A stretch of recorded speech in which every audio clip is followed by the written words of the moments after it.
तो वेलकम मेरे देश के प्यारे भविष्यों। आज का टॉपिक है quadratic equation. Quadratic equation start कर रहे हैं, चैप्टर नंबर 4 हमारी टेक्स्ट बुक में। ठीक है, ये क्यों समझना है हमको क्वाड्रेटिक इक्वेशन। देखो, हमने लीनियर इक्वेशंस के चैप्टर मतलब लीनियर इक्वेशन का चैप्टर पढ़ा, उसमें हमने वर्ड प्रॉब्लम्स सॉल्व किए।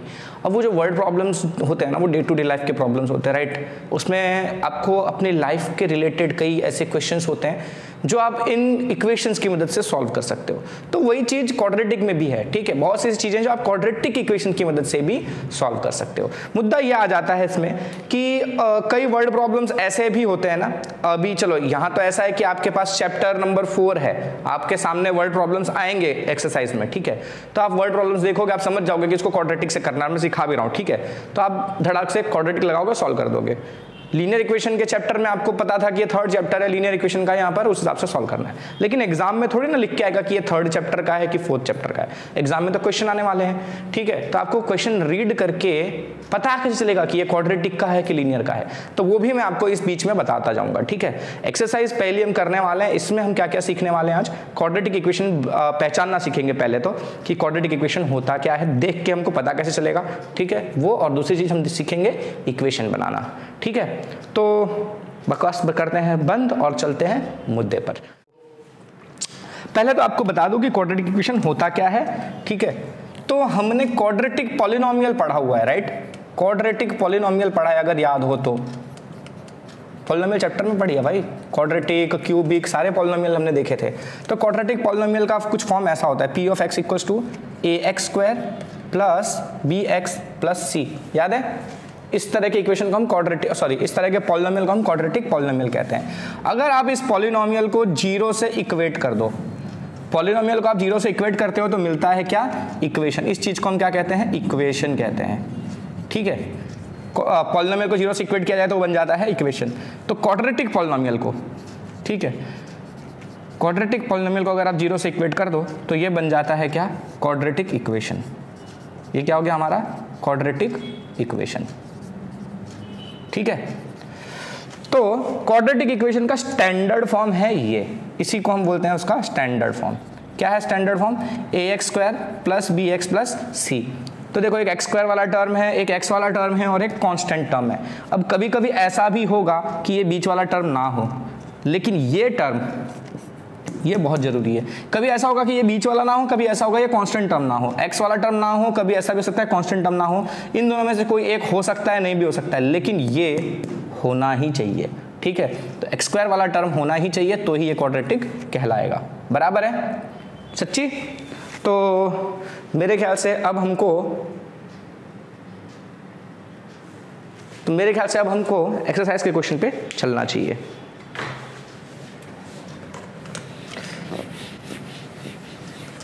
तो हमारे एक्सरसाइज का पहला क्वेश्चन है, check whether the following are quadratic equations. Check करके बताओ कि ये क्वाड्रेटिक इक्वेशंस हैं कि नहीं है।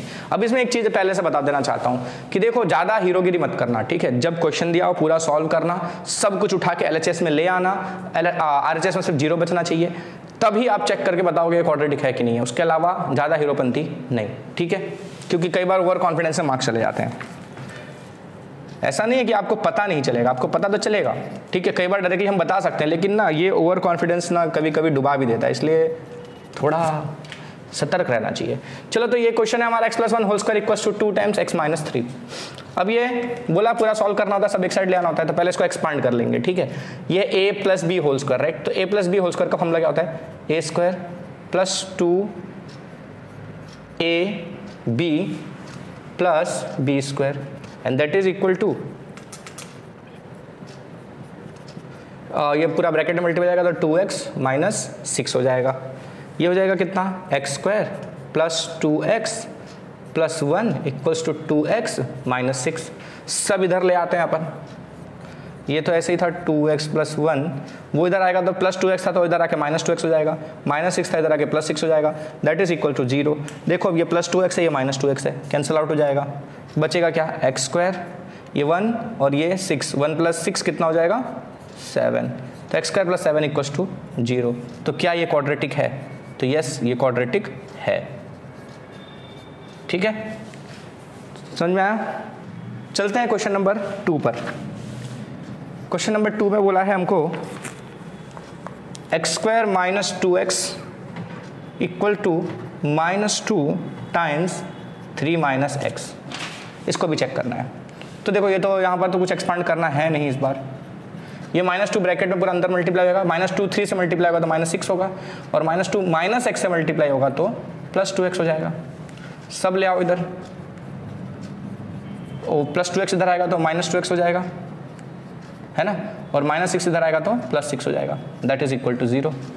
अब ये -2x क्या होगा, x स्क्वायर तो ऐसे ही रहेगा राइट, ये -2x क्या होगा, -4x + 6 इक्वल टू 0। तो ये बन गया क्वाड्रेटिक, तो सेकंड वाला भी क्वाड्रेटिक है।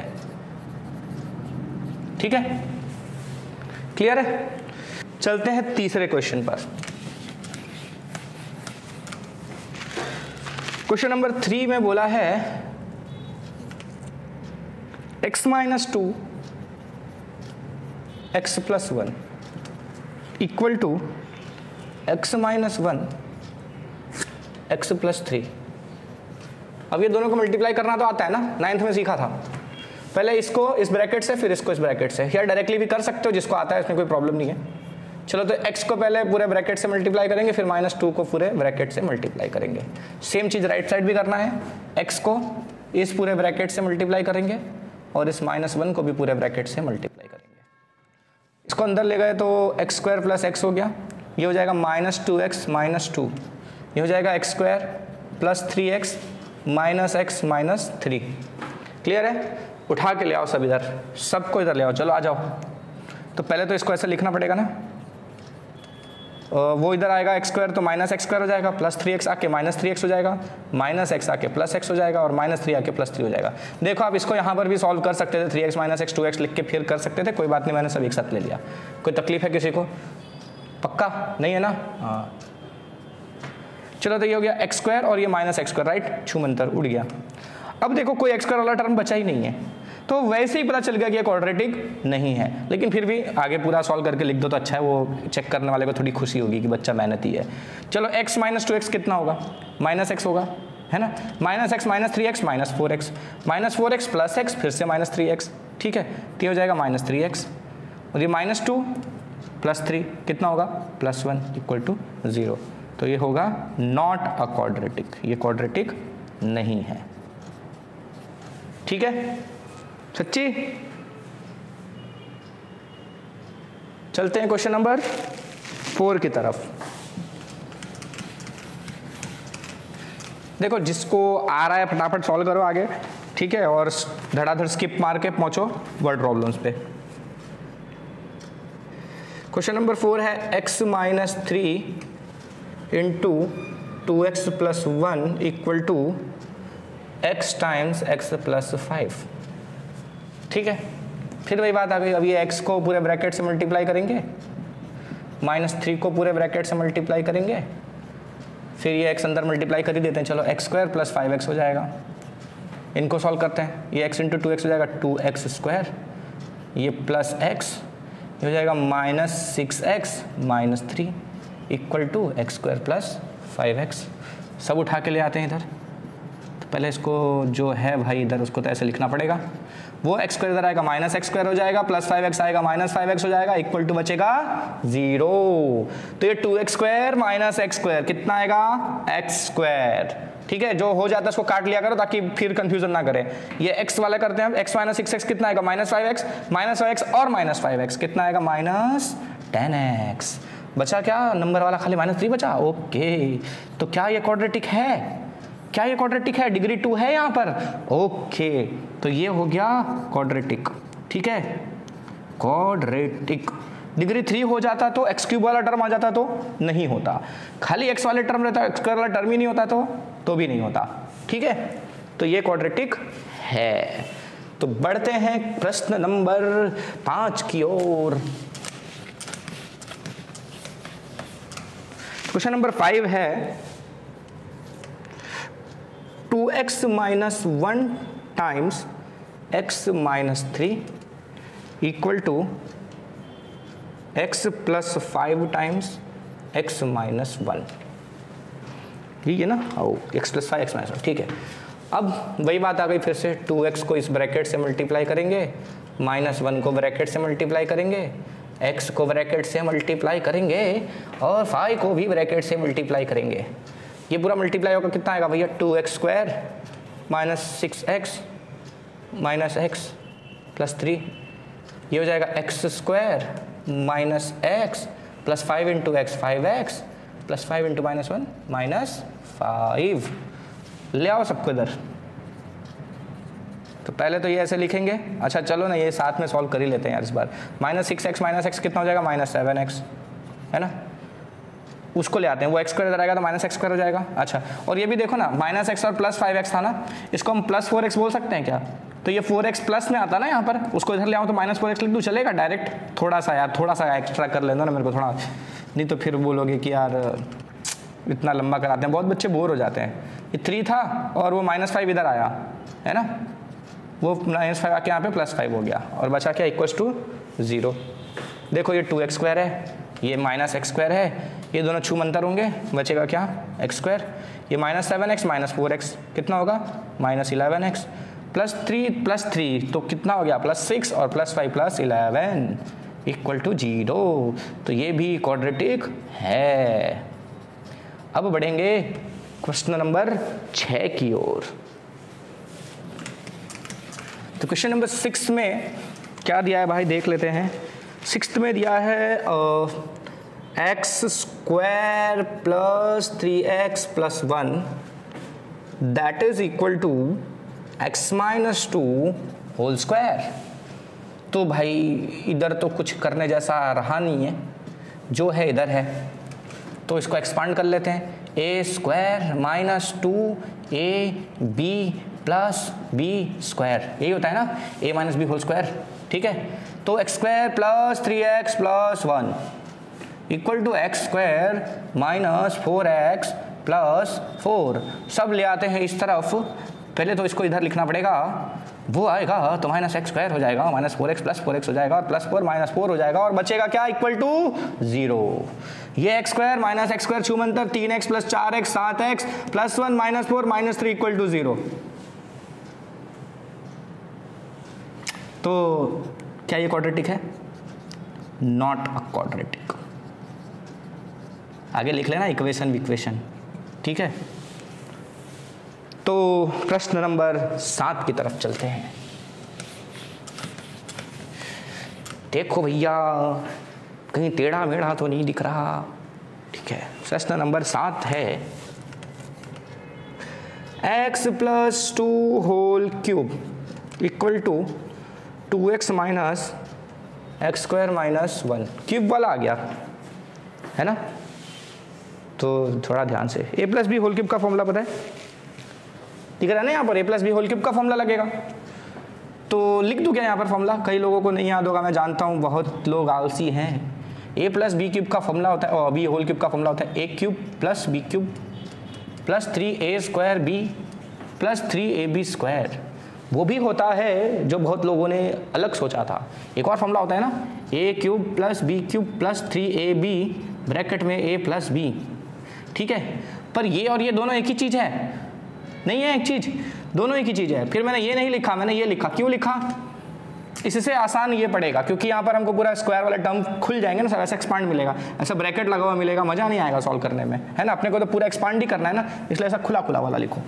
तो चलो इसको लिखते हैं a + b होल क्यूब के फॉर्म में, a³ + b³ कौन है भाई, a³ + b³ plus 3a² b plus 3ab², right, that is equal to 2x into x² minus 1, right. चलो इसको और अच्छे से सॉल्व कर लेते हैं। ये हो जाएगा x³ 2 का क्यूब कितना होता है 8, अच्छा x³ + 8 प्लस 3 2 = 6x², फिर ये 2 का स्क्वायर होगा 4 and 4 × 3 4 3 are 12x and that is equal to, ये अंदर मल्टीप्लाई हो जाएगा 2x³ minus 2x, right, okay. उसको ले आएंगे इधर अब, प्लस 6x² प्लस 12x। चलो भाई आ जाओ सब इधर, ये 2x³ था उधर प्लस में था, इधर माइनस में आ जाएगा और -2x इधर आके प्लस में हो जाएगा, बराबर है क्या। अब देखो ये एक्स क्यूब है, ये माइनस 2x क्यूब है, इनको सॉल्व करेंगे तो कितना आएगा माइनस एक्स क्यूब। यहीं समझ में आ गया कि अब ये क्वाड्रेटिक तो नहीं है, क्योंकि क्यूबिक पॉलिनोमियल आ गया ना, तो क्यूबिक इक्वेशन बन जाएगा, क्वाड्रेटिक इक्वेशन नहीं रहेगा ये। ठीक है, कोई बात नहीं, फिर भी लिखना तो अपना फर्ज है। ये 6x² और ये दूसरा x² है ही नहीं, पूरी गजब। तो ये आ गया प्लस 6x², चलो जो उड़ा दो, जो हो गया है वो। ये 12x और ये 2x, कितना आएगा 14x, बचा क्या 8, बस ओके, इक्वल्स टू 0। तो ये क्वाड्रेटिक नहीं है। ठीक है, चलते हैं 8वें क्वेश्चन पे।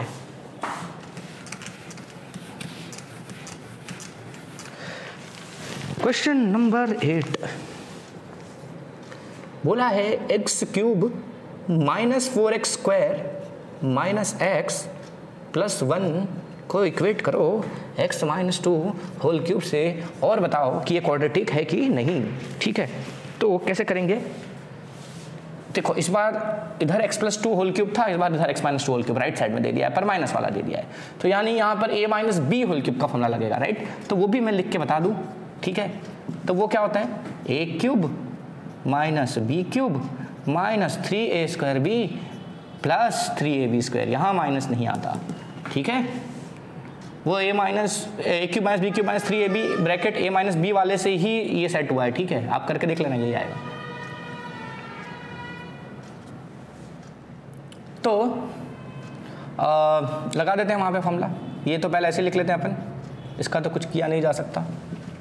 इसको करते हैं a minus b whole cube लगाते हैं, तो a cube minus b cube minus 3a² b plus 3ab²। ठीक है, ये हो गया हमारा x cube minus 4x² minus x plus 1 equal to x cube minus 2 का क्यूब होता है 8, ये कितना हो जाएगा 6x² प्लस ये कितना हो जाएगा 2 का स्क्वायर 4 और 4 इंटू 3 12x। ले आओ, सब इधर ले आओ। चलो वो एक्स क्यूब था प्लस में, इधर आके माइनस हो जाएगा, माइनस 8 आके प्लस 8 हो जाएगा, माइनस 6x² आके प्लस 6x² हो जाएगा और प्लस 12x आके माइनस 12x हो जाएगा, और राइट साइड में बचेगा तंबुरा। तो ये एक्स क्यूब और ये एक्स क्यूब देख रहे हो, और कोई एक्स क्यूब तो है नहीं, यही दो एक्स क्यूब है, ये प्लस में ये माइनस में, कट गया। Okay, minus 4x² plus 6x² कितना हो जाएगा 2x² हो जाएगा प्लस में। ओके, इसको भी छोड़ दो, काट दो, माइनस x बचा है यहाँ पर और इधर माइनस 12x है, माइनस x और माइनस 12x कितना होगा माइनस 13x। 1 प्लस में 8 भी प्लस में, तो दोनों प्लस करके कितना आएगा 9। तो क्या ये क्वाड्रेटिक है? जी हाँ, ये है क्वाड्रेटिक। ठीक है, तो ये 8 क्वेश्चन हो गए, क्या पहचानना आ गया अपने को? कैसे करेंगे? अब बढ़ते हैं हम वर्ड प्रॉब्लम्स की तरफ, जहां हमको इक्वेशंस बनाना सीखना है खाली आज। ठीक है, सॉल्व करना नहीं सीखना है, सब एक ही दिन में सीख लोगे क्या? तो represent the following situation in the form of quadratic equations. Questions आपकी स्क्रीन पर आते रहेंगे, टेंशन लेने की जरूरत नहीं है, टेक्स्ट बुक लेके बैठने की जरूरत नहीं है। ठीक है, पहला क्वेश्चन है the area of rectangular plot is 528 metre square. एक रेक्टेंगुलर प्लॉट है जिसका एरिया है 528 मीटर स्क्वायर। रेक्टेंगुलर प्लॉट, इसका एरिया कितना है? एरिया है 5 to 8 मीटर स्क्वायर। ठीक है, और बोला है the length of the plot in metres, length जो है प्लॉट का मीटर में, is 1 more than twice its breadth. Length जो है वो ब्रेड्थ से, ब्रेड्थ के 2 गुना से 1 ज्यादा है। लेंथ इज, ठीक है, 1 more, तो प्लस 1 लेस होता तो माइनस लिखते हैं, 1 more than किससे 1 ज्यादा है? Twice the breadth. समझ रहे हो? तो 2 times ब्रेड्थ करेंगे, उससे 1 ज्यादा करेंगे तो मिलता है लेंथ। ऐसा क्वेश्चन में बोला है, length is 1 more than twice its breadth. Clear है? अच्छा, we need to find the length and breadth of the plot. तो हमको लेंथ और ब्रेड्थ पता करना है, ठीक है। अब ये क्वेश्चन क्वाड्रेटिक का है या नहीं है ये तो पता नहीं चल रहा हमको, ठीक है। भूल जाओ कि चैप्टर लिखा है, मैंने नाम नहीं लिखा है यहाँ पर, ठीक है, नाम ही नहीं है, भूल जाओ। अब बताओ ये चैप्टर मतलब ये क्वेश्चन लीनियर का है कि क्वाड्रेटिक का। चलो मैं इसको लीनियर से ट्राई मारता हूँ, लीनियर से देखते हैं कि सॉल्व होता है कि नहीं होता है, ठीक है। तो क्वेश्चन में बोला था कि एरिया जो है वो 528 मीटर स्क्वायर है, ठीक है, 528 मीटर स्क्वायर है। अब बताओ एरिया कैसे मिलता है लेंथ का, सॉरी रेक्टेंगल का, लेंथ इनटू ब्रेड्थ, राइट। तो अपन एक को x लेते हैं, एक को y लेते हैं, लीनियर इक्वेशन यही समझा था अपन ने, एक को वेरिएबल को x ले लो, एक को y ले लो। तो चलो अपन लेंथ को ले लेते हैं x और ब्रेड्थ को ले लेते हैं अपन y। क्लियर है? तो लेंथ ले लिया हमने x, ठीक है, और ब्रेड्थ ले लिया हमने y, ठीक है। तो एरिया क्या होगा हमारा, L into b equals to 528 है एरिया हमारा। तो L कितना है हमारा x और ब्रेड्थ कितना है y, तो xy इक्वल्स टू कितना हो गया 528 हो गया, ठीक है। तो ये मिल गया मेरा एक इक्वेशन, ठीक है। लीनियर इक्वेशन तो दिख नहीं रहा किसी हिसाब से हमको, पर हमको याद है कि लीनियर इक्वेशन में xy वाले क्वेश्चन आ जाते थे, xy मल्टीप्लाई में आता था, फिर अपन क्या करते थे वो उल्टा नीचे ले जाते थे, तो 1/x और 1/y के फॉर्म में बनता था, फिर 1/x को a और 1/y को b लेके करते थे, याद है? अच्छा ठीक है, देखते हैं यहाँ पर वो आता है कि नहीं, पहले से ही इतना आगे कूदने की जरूरत नहीं है। तो यहाँ से इस डेटा से हमारी इस तरीके की इक्वेशन बन रही है, राइट। हमको एक और डेटा दिया हुआ है ये वाला, right, length is 2 times breadth plus 1। तो लेंथ क्या है हमारा x is 2 times breadth plus 1। तो एक इक्वेशन ये बनेगी x minus 2y equals to 1, right. ये दूसरी इक्वेशन बन गई हमारी। तो लीनियर इक्वेशन के हिसाब से मैं बढ़ रहा था, मैंने क्वाड्रेटिक की बात ही नहीं की है, मैंने वो करवाया जो हमने आज तक किया हुआ है, लाइक लीनियर इक्वेशन किया हुआ है, राइट। तो उसके हिसाब से मैंने ये लिया। अब मुझे बताओ ये इक्वेशन आपसे सॉल्व होगी कि नहीं होगी? कई लोगों ने तो बोल दिया होगा नहीं होगी, है ना। सुन लेता हूं मैं मन की बात, ऐसा नहीं है, ये होगी भाई, ये भी होगी। कैसे होगी देखो। अब आपको मुद्दा क्या है भाई, देखो सब्स्टिट्यूशन मेथड याद है, एक वेरिएबल का वैल्यू एक इक्वेशन से निकालने का और उसको दूसरे वाले इक्वेशन में डाल देने का। तो यहां से भी अपन तो कर ही सकते हैं ना। कैसे कर सकते हैं देखो, ये x minus 2y equals to 1 है, राइट। मैं इसको ऐसा नहीं लिख सकता x equals to 1 plus 2y। बना सकता हूं कि नहीं बना सकता हूं? बना सकता हूं पक्का। ये माइनस 2y उधर भेज दिया तो x equals to 1 plus 2y हो गया, यानी जैसा ये था वैसा ही रख दिया, ठीक है। ये तो स्टैंडर्ड फॉर्म बनाने के लिए लिखा था, लेकिन इस तरह से भी उठा सकते थे, 1 प्लस 2y ही है वो, ठीक है। अब इसको ऊपर वाले इक्वेशन में पुटअप कर दो, ठीक है। इसको पुटअप कर देते हैं ऊपर अपन, ये खाली रफ में कर रहा हूं ऐसे, ठीक है। पुटिंग दिस इन 1, यही लिखो यार, पुटिंग दिस इन 1। तो चलो 1 में पुटअप करेंगे तो क्या होगा, x की वैल्यू पुटअप करनी है ना, xy है ना, तो x की जगह पर ने क्या डाल दिया 1 प्लस 2y, और ये y तो y रहेगा ही, इक्वल्स टू 528। अब इसको अंदर मल्टीप्लाई कर दो ब्रैकेट में, तो ये हो जाएगा y plus 2y square equals to 528। Systematically लिखूं तो 2y स्क्वायर प्लस y पीछे और वो 528 यहाँ लाके माइनस कर दिया। फिर से ये हो गया ax square plus bx plus y के प्लस c के फॉर्म में हो गया क्या? अब बोलोगे नहीं यहाँ तो y है यहाँ तो x है। अरे भाई कोई जरूरी थोड़ी कि x ही रहेगा, y भी आ सकता है,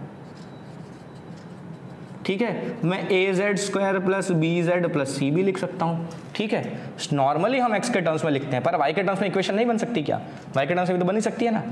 तो ये भी क्वाड्रेटिक इक्वेशन ही है, ठीक है। वेरिएबल जो है ना हमारा, वेरिएबल की डिग्री 2 है, ठीक है। तो ये क्वाड्रेटिक इक्वेशन है। तो देखो आपने तो लीनियर लेके चले थे, राइट, लीनियर समझ के पढ़ रहे थे ना हम, फिर भी हमारा अल्टीमेटली क्वाड्रेटिक इक्वेशन बन गया, ठीक है। तो एक चीज़ तो दिमाग में रखो, ये लीनियर वाला जो कॉन्सेप्ट है ना वो यहाँ क्वाड्रेटिक में काम कर जाएगा। बस यही है ना कि अगर आपको पहले से ही पता चल गया है कि ये क्वाड्रेटिक से ही होगा तो आप कम स्टेप्स में आंसर ले आओगे। और लेकिन अगर आपको पता ही नहीं चल रहा है कि ये क्वाड्रेटिक का है या नहीं है तो सिंपल है, लीनियर समझ के चलो, लीनियर लेके पढ़ना चालू कर दो, आप डेफिनेटली क्वाड्रेटिक पे पहुंचोगे। और क्वाड्रेटिक पे पहुंच गए तो फिर सॉल्व तो हो ही जाएगा आगे, ठीक है। सॉल्व करना भी सिखाया नहीं है, सिखा दूंगा तो बहुत आसान लगेगा। समझ में आ रही है मेरी बात? लीनियर लेके चलोगे तो क्वाड्रेटिक पर पहुंच ही जाओगे, ठीक है। तो टेंशन लेने की जरूरत नहीं है। लेकिन आप जब जैसे से चैप्टर को प्रैक्टिस करते जाओगे ना, आपको क्वेश्चन पढ़ के ही पता चल जाएगा कि ये क्वाड्रेटिक ही है, क्वाड्रेटिक से ही सॉल्व होगा। अच्छा, अब मैं ये इतना पंचायत क्यों कर रहा हूँ कि लीनियर और क्वाड्रेटिक अलग अलग क्यों? ठीक है, क्वाड्रेटिक में क्या है, देखो एक ही वेरिएबल होता है, ठीक है। वाई वाई वाई, ठीक है। इसके पहले जितने हमने क्वेश्चंस किए सब में एक्स एक्स एक्स वाले थे, राइट। तो एक ही वेरिएबल होता है, लीनियर में 2 वेरिएबल होता है, इसलिए तो नाम है लीनियर इक्वेशन इन 2 वेरिएबल्स, ठीक है। वहाँ 2 वेरिएबल के हिसाब से हम कर रहे थे, यहाँ एक ही वेरिएबल के हिसाब से चलना है, ठीक है। तो ये बात हो गई, हमने लीनियर के हिसाब से किया तब। अब मैं इसको क्वाड्रेटिक के हिसाब से करता हूँ, जहाँ मैं स्टार्टिंग से ही एक ही वेरिएबल बना के चलना चाहता हूँ, ठीक है। यहाँ 2 वेरिएबल लेके चले तो भी अल्टीमेटली इक्वेशन एक ही वेरिएबल के फॉर्म में कन्वर्ट हो गई, राइट। 2 वेरिएबल लिए थे ना एक्स और वाई, फाइनली इक्वेशन में जो मिल रहा है कितना, एक ही वेरिएबल मिल रहा है, तो अल्टीमेटली क्वाड्रेटिक पर पहुंचे। अब स्टार्टिंग से ही हम ये सोच के चलते हैं कि हमको क्वाड्रेटिक के हिसाब से ही करना है।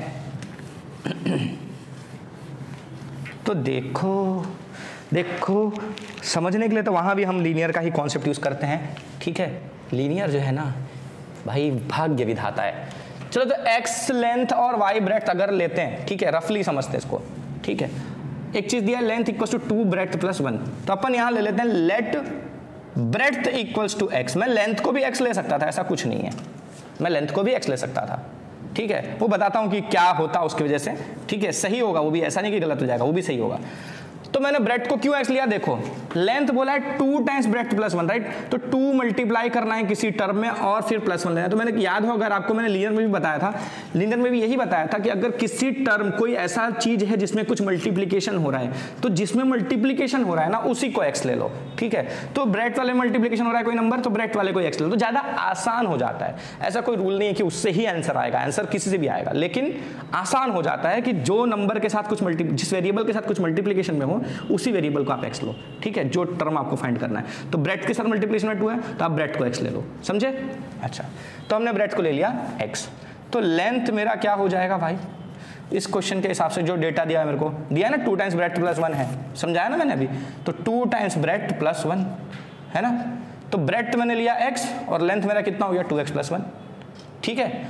तो ब्रेड्थ एक्स था तो लेंथ भी 2x प्लस 1 के फॉर्म में आ गया, यानी अभी वेरिएबल एक ही है, एक्स ही है, ठीक है। अब एरिया का फॉर्मूला क्या होता है, लेंथ इनटू ब्रेड्थ, और वो हमको दिया हुआ है एरिया, कितना दिया हुआ है 5 to 8 दिया हुआ है। तो लेंथ मेरा कितना है भाई, लेंथ कितना है मेरा 2x प्लस 1 है, ब्रेड्थ कितना है मेरा x है, that is equal to 5 to 8। अब देखो इसको मल्टीप्लाई करो, 2x square plus x equals to 5 to 8, फिर से आ गया क्वाड्रेटिक, बराबर है, क्वाड्रेटिक बन गया। अच्छा स्टैंडर्ड फॉर्म में नहीं है तो लो स्टैंडर्ड फॉर्म में लिख देते हैं। तो अभी तो फिलहाल इतना तक, सॉरी अभी तो फिलहाल हमको इतना ही तक करना है, ठीक है, क्वाड्रेटिक के हिसाब से करना है। अभी हमको सॉल्यूशन नहीं करना है, अभी हमको खाली इक्वेशन बनाना सीखना है, ठीक है। ये हो गया ना भाई, अगर ये हो गया ना तुम्हारा 90% क्वेश्चन सॉल्व हो गया, ठीक है। क्योंकि उसके बाद तो सिंपल सी बात है, फैक्टराइजेशन करना है, ठीक है। फैक्टराइजेशन के भी 2-3 मेथड हैं, एक तो जो हमने 9th में सीखा हुआ है और एक तो अभी हम सीखेंगे, और वो तो मतलब काम करता ही करता है, तो वो तो टेंशन लेने की जरूरत ही नहीं है, ठीक है। जो झोल झाल है ना वो यही है, ठीक है। इक्वेशन बनाने में, इक्वेशन बना गया तो आप चैप्टर में राजा हो गए। तो समझ में आया, क्वाड्रेटिक इक्वेशन बन गई, ठीक है। चलो अगला क्वेश्चन लेते हैं।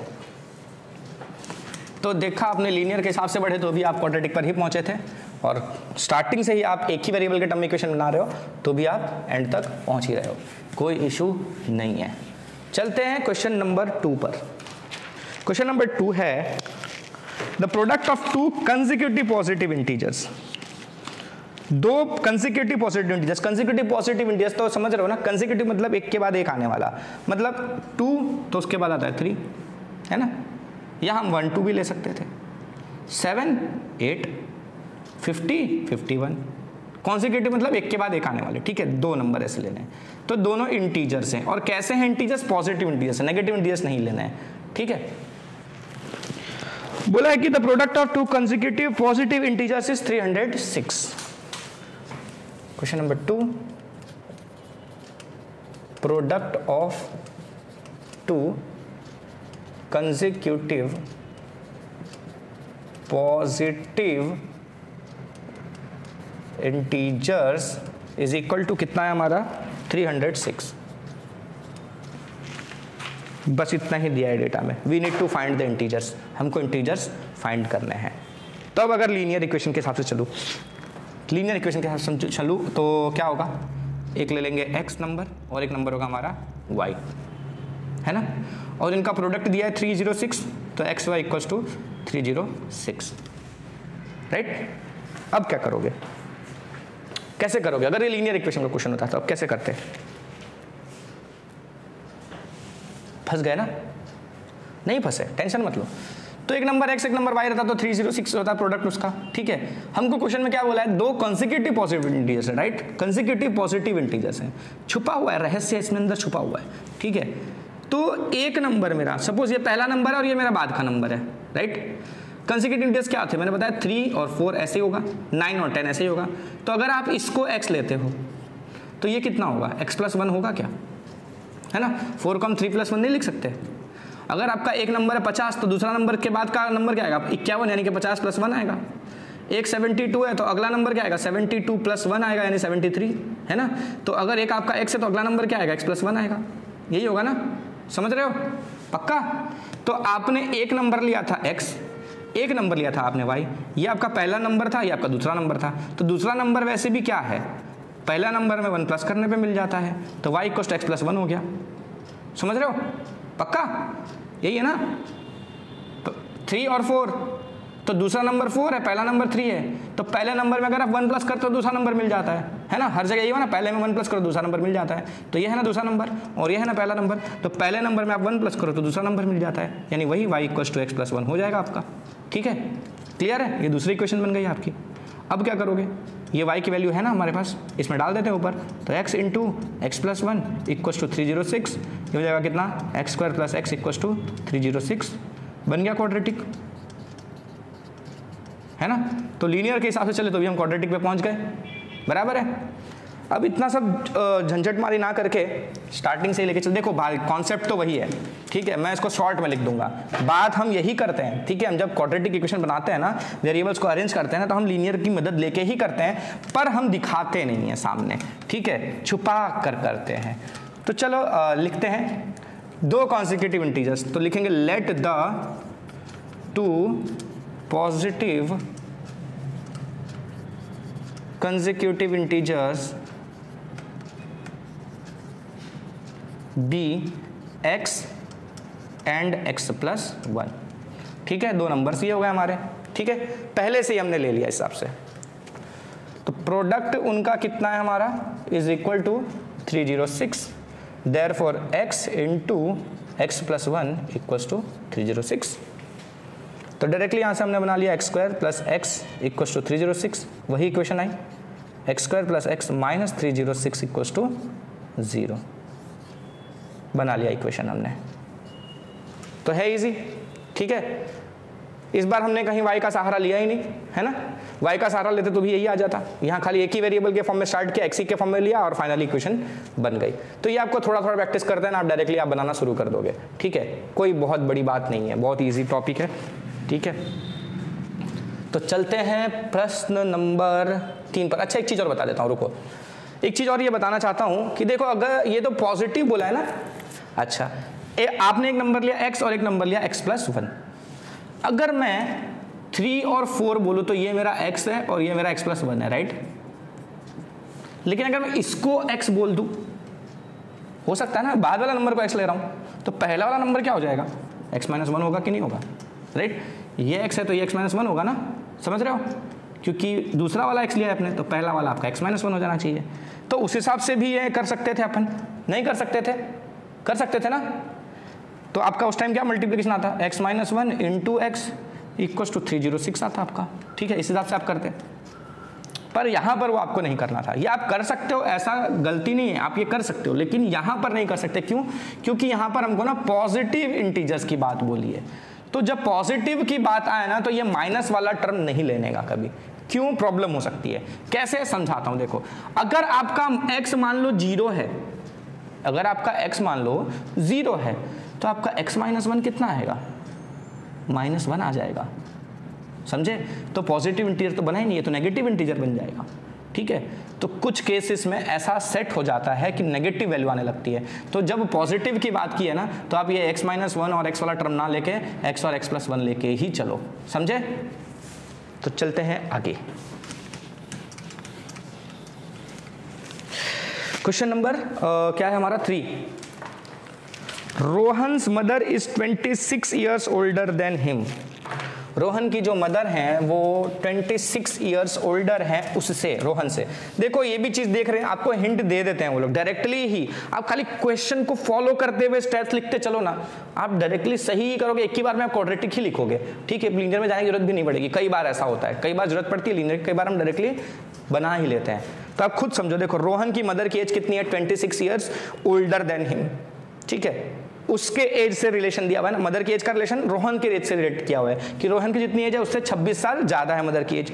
तो मैं रोहन की एज को ले लेता हूं x, ठीक है। जिसके साथ रिलेशन दिया हुआ है, जिसके साथ मल्टीप्लिकेशन करना है या जिसमें कुछ ऐड करना है, उसी को हम x ले लेते हैं। तो चलो रोहन को x ले लेते हैं, रोहन की एज को। तो मदर की एज उससे 26 ज्यादा है, तो मदर की एज कितनी हो जाएगी, x + 26 हो जाएगी, पक्का। तो वैसे ही सेट हो रहा है हमारा इक्वेशन। क्वेश्चन नंबर कौन सा है, 3। तो let Rohan's age equal to x। ऐसा कुछ नहीं है कि ये कंपलसरी है कि आप जो मैं बता रहा हूं कि उसी हिसाब से लो, आप मदर की एज को भी x ले सकते थे। तो रोहन की एज में कुछ सेटिंग करते, ठीक है, वो भी बता देता हूं बाद में, ठीक है। पहले इसके हिसाब से कर लेते हैं, नहीं तो एक साथ बहुत करेंगे तो कंफ्यूजन हो जाएगा। तो let Rohan's age is x, therefore mother's age, mother's present age, ठीक है, ये प्रेजेंट एज की बात की गई है। तो मदर की प्रेजेंट एज कितनी है, उससे 26 साल ज्यादा है, तो x + 26 ईयर्स हो जाएगा, ठीक है। और ये भी रोहन की भी हम प्रेजेंट एज लिख रहे हैं, ठीक है, x ईयर्स।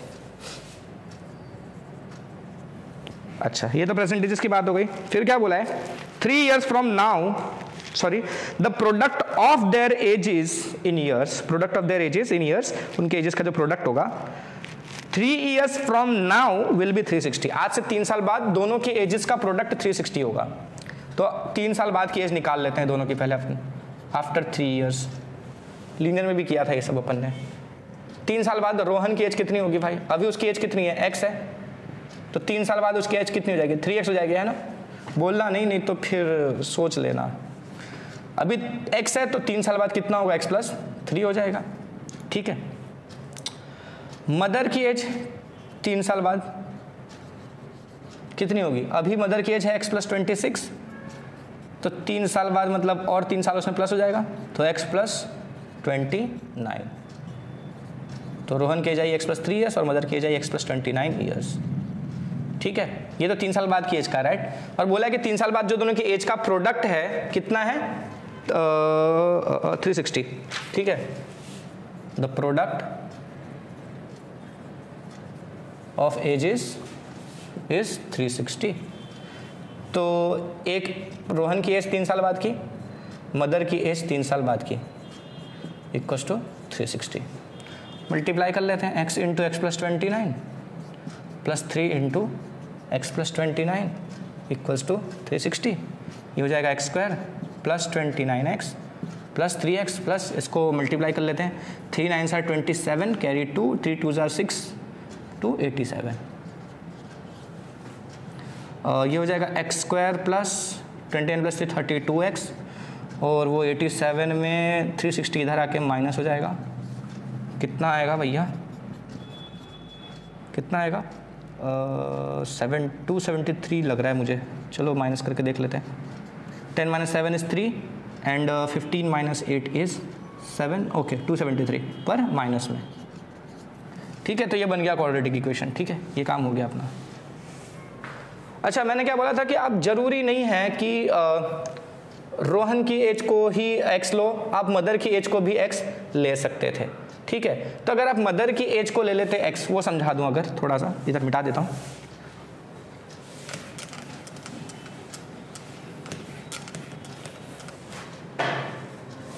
अगर आप मदर की एज को, ठीक है, रफ में कर रहा हूं खाली, ले लेते x, ठीक है। तो रोहन की एज कितनी हो जाती, बोला है कि मदर की जो एज है वो 26 साल ज्यादा है रोहन से, मदर की एज 26 साल ज्यादा है मदर से, सॉरी रोहन से। तो रोहन की एज कितनी होगी, मदर से 26 साल कम होगी, यही होगा ना। मदर की एज रोहन से 26 साल ज्यादा है, तो रोहन की एज कितनी होगी, मदर से 26 साल कम होगी। तो रोहन की एज क्या लेते हैं हम, फिर x - 26 लेते और उस हिसाब से आगे बढ़ते, ठीक है। तो वैसे भी हम इक्वेशन बना सकते थे, कोई बड़ी बात नहीं है। चलो तो बढ़ते हैं आगे, क्वेश्चन नंबर कौन सा है क्वेश्चन नंबर 4 है राइट। ट्रेन, ओके, रेलगाड़ी, चुक चुक चुक चुक। तो रेलगाड़ी में क्या बोला है, अ train travels a distance of 480 kilometre at a uniform speed. एक ट्रेन जो है वो ट्रैवल करता है डिस्टेंस कितना, 480 किलोमीटर एट यूनिफॉर्म स्पीड। एक फिक्स स्पीड से ट्रैवलिंग कर रही है ट्रेन, 480 किलोमीटर ट्रैवल करती है। वो स्पीड कितनी है नहीं पता। If the speed had been 8 kilometre per hour less, अगर स्पीड 8 किलोमीटर पर आवर कम कर दी जाए, स्पीड में 8 की कमी कर दी जाए, then it would have taken 3 hours more to cover the same distance। तो 3 घंटा ज्यादा लगता इतना ही डिस्टेंस ट्रेवल करने के लिए। कितना डिस्टेंस, 480 किलोमीटर। पहले एक यूनिफॉर्म स्पीड से जा रही थी, उस स्पीड से जाने पर उसको कितना टाइम लगता है वो अपने को नहीं बताया उन लोगों ने, लेकिन ये बताया है कि अगर आप स्पीड को ना 8 किलोमीटर पर आवर से रिड्यूस कर दो तो टाइम 3 घंटा ज्यादा लगेगा, ये बोला है उन्होंने। ठीक है, फिर क्या बोला है, find the, we need to find the speed of train. तो हमको ट्रेन की स्पीड फाइंड करनी है, तो जो फाइंड करना है उसी को एक्स ले लेते हैं। ठीक है, तो लेट द यूनिफॉर्म स्पीड जो है वो फाइंड करना है। ठीक है, let the uniform speed of train equals to x kilometre per hour. ये क्वेश्चन में थोड़ा दिमाग लगाना है आपको। ठीक है, अब आप इक्वेशन बनाओगे कैसे। स्पीड का फॉर्मूला होता है डिस्टेंस अपॉन टाइम, ये हमको पता है। ठीक है, डिस्टेंस दिया हुआ है हमको कितना, 480 किलोमीटर। तो देखो पहले केस में जब यूनिफॉर्म स्पीड से जा रही थी तो कितना टाइम लगता है अपने को नहीं पता, राइट। तो उसको नाम दे देते हैं टाइम t1। ठीक है, s स्पीड s1 और d1। ठीक है, तो s1 is d1 by t1 और s2 कितना आएगा हमारा, d2 बाई t2। ऐसे ही कुछ होगा, बराबर है। अच्छा, s1 यानी स्पीड 1 जो यूनिफॉर्म स्पीड है उसको हमने क्या नाम लिया है, x नाम दिया है। तो x equals to d1 by t1। What is d1, 480 kilometre जाना था ना उसको, और उसके लिए टाइम कितना लग रहा था नहीं पता, अपन उसको नाम दे रहे हैं t1। अब देखो यहाँ 2 वेरिएबल लेके चल रहा हूँ मैं। ठीक है, ये काम हम रफ में करते हैं। ठीक है, ये सारी चीजें आपको रफ में करनी है ताकि आपको ना एक आइडिया आ जाए कि मुझे क्वेश्चन में बढ़ना कैसे है। ठीक है, आगे मैं सॉल्व कैसे कर सकता हूँ। तो ये सब काम आप रफ में करोगे तो आपको तुरंत आइडिया आएगा, फिर आप यहाँ पर सिस्टमेटिकली उसको लिखो। ठीक है, चलो देखते हैं। तो यह आ गया हमारा speed is distance upon time. पहले केस का टाइम t1। आपको 2 वेरिएबल लेना है, 3 वेरिएबल लेना है, आप लेके करो, आपको मेन समझ में आना चाहिए क्वेश्चन। ठीक है, मैं यहाँ लिखूंगा नहीं ये सारे वेरिएबल्स, आप टेंशन मत लो। ठीक है, दूसरे केस में स्पीड कितना है अपन को दिया है ना, कितना बोला है कि स्पीड कम कर दिया था। कितना कम कर दिया था, 8 किलोमीटर पर आवर कम कर दिया था। तो पहले x था तो बाद में स्पीड कितना हो गया, x माइनस 8 हो गया, राइट। अच्छा, डिस्टेंस कितना था इस केस में, सेम ही डिस्टेंस ट्रेवल करने के लिए बोला था, यानी डिस्टेंस वापस से 480 ही रहेगा, राइट। इस बार बोला है टाइम कितना लग रहा है, 3 घंटा या 2 घंटा। 3 घंटा ज्यादा लगता है। ठीक है, यानी जो t2 है वो पिछले वाले से 3 घंटा ज्यादा है ना पिछले वाले से। तो पिछले वाला टाइम क्या था, t1 था, तो t2 पिछले से कितना ज्यादा है, 3 घंटा ज्यादा है, यानी ये कितना आएगा, t1 + 3 आएगा। मानते हो मेरी बात, पक्का, सच्ची देख रहे हो ना। तो इस हिसाब से आया x = 480 बाई t1, यहाँ से आया x - 8 = 480 बाई t1 + 3। ठीक है, अगर आपको ऐसे नहीं करना, अगर आपको ऐसे प्रॉब्लम है तो चलो ठीक है, आप t2 लिख के कर लो। चलो, नहीं पता अपन को टाइम कितना लगता है, t2 है। ठीक है, अच्छा, स्पीड 480 बाई t1 और दूसरे केस का स्पीड x - 8 हो गया था, तो फिर से वही डिस्टेंस अपॉन टाइम, इस बार टाइम लिया है अपन ने t2। अच्छा, अब बताओ मुझे, आपको x वेरिएबल तो चाहिए क्योंकि आपको स्पीड फाइंड करना है। आपके इक्वेशन में x होना चाहिए क्योंकि आपने स्पीड को ही x लिया हुआ है। ठीक है, तो इक्वेशन में स्पीड चाहिए। क्या नहीं चाहिए हमको इक्वेशन में, t1 और t2 नहीं चाहिए। ठीक है, ये नहीं रखना है ना, ये तो हमने अपने कन्वीनियंस के लिए, समझने के लिए, क्वेश्चन आसान करने के लिए लिया था ये वेरिएबल अपनी मर्जी से, पर ये वेरिएबल हमको यूज नहीं करना है। हमने एक वेरिएबल ले लिया ना क्वाड्रेटिक में, दैट इज फाइनल। अब वही वेरिएबल के फॉर्म में सब कुछ सॉल्व होगा। तो अब ये दोनों को अपने को हटाना है यहाँ से। तो इन दोनों को हटाने के लिए इन दोनों के बीच में कुछ रिलेशन होना चाहिए, तो ही हम इनको हटा सकते हैं। तो ये रिलेशन हमको दिया हुआ है। ठीक है, कि जो दूसरा वाला टाइम है वो पहले वाले टाइम से 3 घंटा ज़्यादा है। क्वेश्चन ने बोला है ना कि when speed is reduced the time taken is 3 hours more than the usual time। ठीक है, पुराने वाले टाइम से 3 घंटा ज़्यादा लग रहा है। ठीक है, जो नॉर्मली लगता है। तो T2 T1 से 3 ज़्यादा है, मानते हैं मेरी बात? तो T2 आपका कितना है भाई? यहाँ से T2 निकालूँ मैं? कैसे निकाल सकते हैं यहाँ से T2 हम? 480 अपॉन x माइनस 8 मिलेगा ना, समझ रहे हो? T2 इज़, चलो नीचे लिखते हैं, क्या पता वो कैमरे में दिखे नहीं। T2 is 480 upon x minus 8, तो यहाँ पर मैं लिख दूंगा 480 upon x minus 8 equal to T1 यहाँ से कितना मिलेगा मेरे को? 480 बाई x प्लस 3। अब देखो ये सब कुछ x के फॉर्म में आ गया। इसके बाद हमारा काम बड़ी आसानी से हो जाएगा, ठीक है? तो यहाँ समझ में आ गया है मुझे, तो अब मैं इसको यहाँ पर सिस्टमेटिकली लिखूँगा, और वो कैसे लिखूँगा देखते हैं। चलो, तो अपने को इतना समझ में आ गया ना कि अपन का मेन इक्वेशन अब कौन सा है? ये वाला है, राइट? इसके फॉर्म में अपने को इक्वेशन बनानी है, ठीक है? T1 T2 के फॉर्म में अपने को इक्वेशन बनानी है। तो यानी अपना यहाँ पर टाइम इंपॉर्टेंट है, तो अपन ये सब को क्या करेंगे? टाइम के ही फॉर्म में लिखेंगे, ठीक है? तो let the time taken eight uniform speed. Uniform speed पे जब ट्रेन ने ट्रेवल किया तो उसको जो टाइम लगा वो कितना था? Time taken eight uniform speed is what? Time का फॉर्मूला क्या होगा? डिस्टेंस अपॉन स्पीड ना, डिस्टेंस अपॉन स्पीड, तो डिस्टेंस इज 480 अपॉन एक्स। यहाँ बनाया हमने T1, इसी में से बनाएंगे। T1 इज कितना है? 480 बाई एक्स होगा। यूनिफॉर्म स्पीड पर यही टाइम लग रहा है ना, यूनिफॉर्म स्पीड का टाइम चाहिए तो डिस्टेंस अपॉन यूनिफॉर्म स्पीड, और नया वाला टाइम चाहिए तो डिस्टेंस अपॉन नया वाला स्पीड, ठीक है? तो 480 अपॉन एक्स हो गया। अच्छा, फिर time taken at reduced speed, जो स्पीड हमने कम किया, कितना स्पीड था वो? That is x minus 8। इस स्पीड पर जो टाइम लगेगा वो कितना होगा हमारा? 480 अपॉन डिस्टेंस तो उतना ही है अभी फिर से, लेकिन इस बार स्पीड कितना है? x minus 8। अगर ये कंफ्यूजन कर रहा है तो हटा दो। Time taken at reduce speed is distance upon new speed, right? पुराने स्पीड पर टाइम चाहिए था तो डिस्टेंस अपॉन पुराना स्पीड, नए स्पीड पर टाइम चाहिए तो डिस्टेंस अपॉन नया स्पीड। क्लियर है? अच्छा, अब क्वेश्चन ने बोला है time taken at reduced speed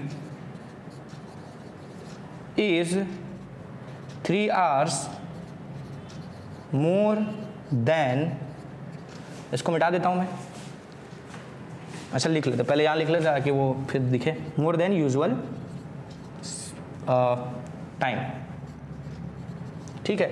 नए स्पीड पर यानी कि रिड्यूस्ड स्पीड पर जो टाइम लगता है वो 3 hours मोर है हमारे यूजुअल टाइम से, ठीक है? तो यहाँ पर आप ना ऐसा थोड़ा बहुत T1 T2 दिखा सकते हो, ऐसा कुछ प्रॉब्लम नहीं है, ठीक है? उसके लिए आपके मार्क्स नहीं कटेंगे, पर नहीं दिखाना तो मत दिखाओ भाई, क्या प्रॉब्लम है? तो time at reduced speed is equal to usual time plus 3, यही होगा ना? नए स्पीड पर जो टाइम लग रहा है वो कितना है? पुराने वाले टाइम से 3 घंटा ज़्यादा है, यानी कि रेगुलर जो टाइम लगता है, यूजुअल टाइम जो लगता है उससे 3 घंटा ज़्यादा है। तो रिड्यूस स्पीड वाला टाइम कितना है हमारा? 480 अपॉन x माइनस 8 है, इक्वल्स टू यूजुअल टाइम वाला हमारा टाइम कितना है? 480 अपॉन x है, और प्लस 3 तो करना ही है। चलो ये x वाले को इधर ले आते हैं, इसको ऐसे ही रहने दो, इसको इधर ले आओ। तो 480 अपॉन x माइनस 8, देखो इतना डिटेल में समझा रहा हूँ इसीलिए बहुत लंबा लग रहा है आपको, टाइम ज़्यादा जा रहा है इसमें, लेकिन क्वेश्चन मानो कॉन्सेप्ट्स अगर एक बार क्लियर हो गए ना तो आप धड़ाधड़ इतना स्टेप आपको लगाना ही नहीं पड़ेगा, इससे कम स्टेप में आप आंसर लाओगे, ठीक है? तो फिलहाल क्या नया नया है, पहली बार है, इसीलिए इतना डिटेल में जा रहा हूँ, ठीक है? धीरे धीरे जब आपके मैं समझ जाऊंगा कि भाई काफ़ी क्वेश्चन हमने कर लिए हैं तो मैं खुद ही डायरेक्ट स्टेप्स लिखना चालू करूंगा, और कुछ अच्छे क्वेश्चन करेंगे अभी जो इतना स्टेप लिखे बिना फटाफट होंगे, टेंशन मत लो, ठीक है? तो इतना लोड लेने की जरूरत नहीं कि अरे यार तो बहुत लंबा जा रहा है, बहुत कॉम्प्लिकेटेड हो रहा है, ठीक है? डरने की जरूरत नहीं है, इसलिए हर एंगल से मैं आपको क्वेश्चन समझा रहा हूँ। चलो इसमें से 480 कॉमन ले सकते हैं अपन, क्या यहाँ बचेगा 1 अपॉन x माइनस 8, यहाँ बचेगा -1 by x equal to 3। LCM लेंगे, इधर मल्टीप्लाई होगा x, इधर मल्टीप्लाई होगा x माइनस 8, लेकिन ध्यान रखना ब्रैकेट लगा के, हर बार बताता हूँ मैं ये कि ये कुछ 2 टर्म साथ में जाए तो ब्रैकेट लगा के ले जाया करो, क्योंकि माइनस की साइन हो तो फिर उधर कन्फ्यूजन ना हो। 3 तो ये हो गया 480, ये ब्रैकेट खोल देंगे, अंदर वाला खोलेंगे तो क्या हो जाएगा? ये -x हो जाएगा और ये +8 हो जाएगा, तो x माइनस x कट जाएगा, राइट? तो खाली बचेगा +8, राइट? और ये हो जाएगा कितना हमारा? x² minus 8x equals to 3। चलो इसको उधर ले जाते हैं। अच्छा ये काट सकते हैं क्या अपन 3 से? इसको काट तो सकते हैं, ठीक है। कितना हो जाएगा 16 160 राइट। इसको मल्टीप्लाई कर दो। 16 8 सर कितना होता है 128, तो 1280 हो जाएगा। ये मल्टीप्लाई होके ये जाएगा उधर। अच्छा तो उधर 3 कट गया तो क्या बचा उधर 1 बचा है राइट। तो बचा x² माइनस 8x उधर। सिस्टमेटिकली अरेंज कर दूँ तो लिखूंगा x² माइनस 8x प्लस, नहीं ये उधर जाके माइनस होगा राइट। तो माइनस 1280 इक्वल्स टू 0। ये आ गया हमारा क्वाड्रेटिक इक्वेशन, ठीक है। तो यहाँ भी हमने इक्वेशन बना ली। तो क्वाड्रेटिक इक्वेशन के कुल 4 वर्ड प्रॉब्लम्स के हमने इक्वेशन बनाना सीख ली है। जिनको फैक्टराइजेशन वगैरह करना आता है वो तो मेरे ख्याल से इसके बाद हीरो हो जाएंगे, फटाफट सॉल्व भी कर लेंगे। और जिसको नहीं आता है थोड़ा तकलीफ है, वेट करो, थोड़ा सा वेट करो, ज़्यादा नहीं, ठीक है। तो आज के लिए इतना ही, मिलते हैं बाद में, बाय।